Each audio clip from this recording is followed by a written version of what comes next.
Ah, Ireland. The Emerald Isle. A land of twinkly-eyed alcoholics with a potato under one hand and casual racism in the other. To an outsider, Ireland can seem like such a magical place, from its rich and varied history to its ability to root for the bad guy just because he's Irish. But like most countries, there's more to Ireland than meets the eye. If you ask an Irishman to describe Ireland, you will hear less about leprechauns, green fields and disgusting black pints of laxative, and more about the cost of rent, overweight single-parent women wearing pyjamas in public, and the phrase, dirty rotten knackers. So in this video, I'm going to take you by the hand as an Irishman and give you a truer look at the country, an almost accurate guide to Ireland.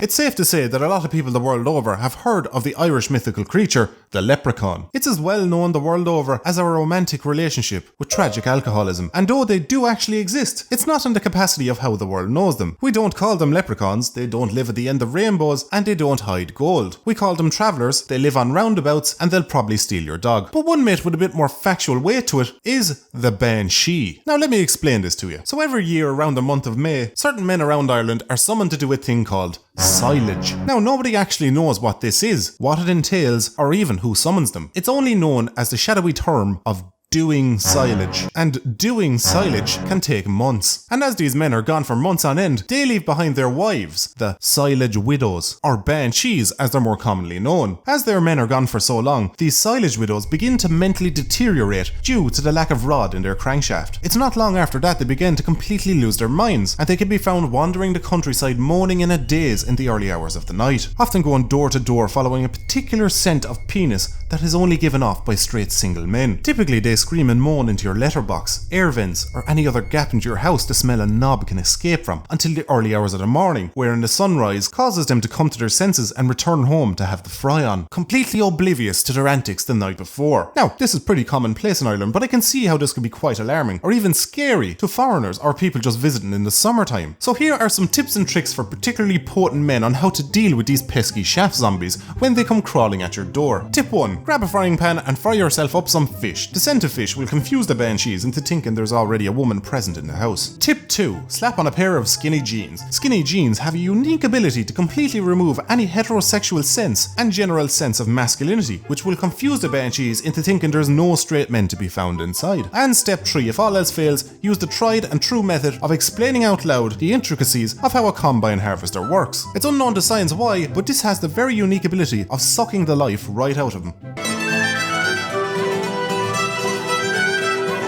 The world over, the Irish have a reputation for having an especially good sense of humour. We love a laugh, a bit of crack, a bit of old banter. Irish humour comes in many shapes and sizes, and not to one like myself, it's as broad as it is long.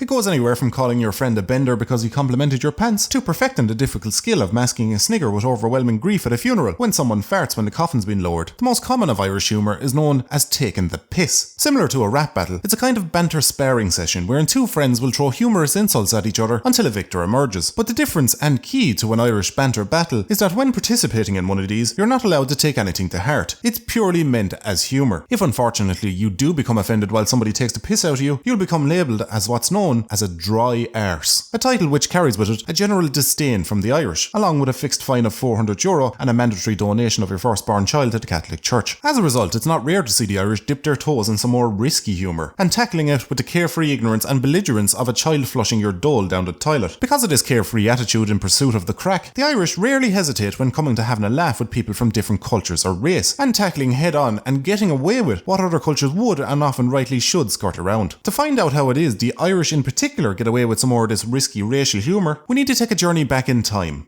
In 1300s Europe, the continent was hit with a vicious pathogen that spread across the entirety of Europe and wiped out almost all non-Caucasian people living there at the time. It was the dreaded Black Death, or the African American Death as it's known today. In the years to come, Europe's ethnic population slowly grew back, but due to Ireland being such an isolated island, Ireland's ethnic population that was already incredibly small never really recovered, leaving Ireland with just a single black man who unfortunately died after being struck by a carriage when he was out for a late night stroll. The newspaper headline at the time reading, "If only he had smiled." It wasn't until the 1980s before various cultures and people began to travel to Ireland once again. They had tried in the early 1900s, but due to a misunderstanding from an unfortunate nickname given to the invading studying English at the time, they thought it best to leave it a while longer. So due to even rarely seeing people from other cultures over the years, and having virtually no bad blood with them, that leaves the Irish in a somewhat unique position to be able and willing to dabble in a bit of playful race humour, and due to any lack of true venomous history between the cultures, is typically received as non-threatening as it was delivered. Ireland back before the 2000s, for the most part, was not a nation of good-looking people. Men and women alike were cursed with the face of a turnip. This was mostly caused by evolution, to help us deal with the damp climate, religious oppression, and the general misery of the country. But thanks to that, finding a partner wasn't really an issue up until the mid-2000s, as options were pretty sparse on the ground. But in the early to mid-2000s, Ireland got overrun with Polish immigrants. Now, as you'd imagine, a sudden influx of immigrants into a country would cause problems among the populace. But these Polish people, particularly the Polish women, were some of the finest looking women Irish men had ever seen in their lives, especially compared to Irish women of the time. For the men of Ireland, it was like looking at a boatload of supermodels unload, so they were welcomed with open arms and open jaws. At the time, the poor Irish women didn't know anything about healthy living, slim figures or makeup, and because women were in such high demand before the Polish arrived in the country, even the ugliest of Irish women were picky and borderline unapproachable. So when these exotic, beautiful and friendly Polish women arrived, the Irish girls didn't stand a chance. It's only in recent years Irish women have begun to claw some ground back, but at the time they were outclassed at every angle. But what of the Irish men, you might ask? Equally as ugly as the women, if not more so, and had all the charm of a tired bulldog. Well, an Irishman has the single greatest weapon in his courting arsenal you can get in Ireland. Asian people have brains, Africans have giant, well, we all know what they have giant of, and the Irishman has road frontage. Road frontage is the area of land he owns between his front door and the road in which he lives on. And oh, the ladies do love a bit of road frontage. Even just mentioning road frontage in Ireland around women and you'll feel the damp in the air. Never mind your chiseled jaw, your smouldering charm or your romantic ways. You tell a woman in Ireland about your road frontage and she'll be only short of mounting your face and grinding your nose down to the nub.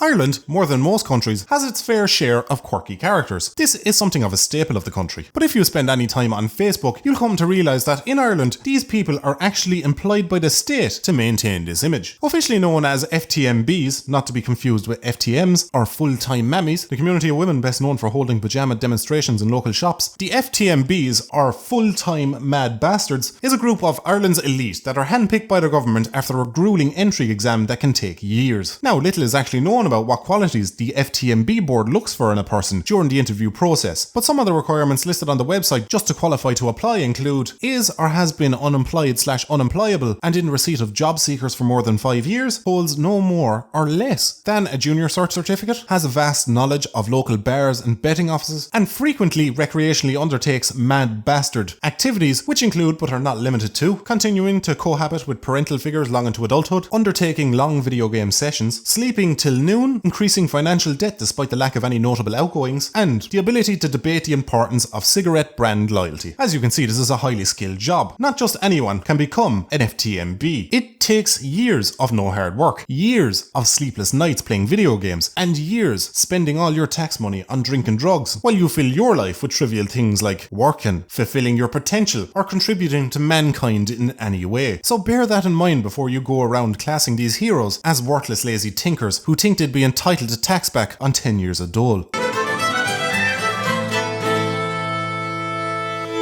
So that is part 1 of the almost accurate guide to Ireland. In the next part, we'll be taking a look at more Irish phenomena, such as Irish women being as common as muck, and why that's a good thing, how the price of a chomp is used to maintain the stability of the euro in Ireland, and how a garlic chip and cheese brought the dreaded potato famine to an end. Thank you for watching, and I will catch you lads and ladies in the next one.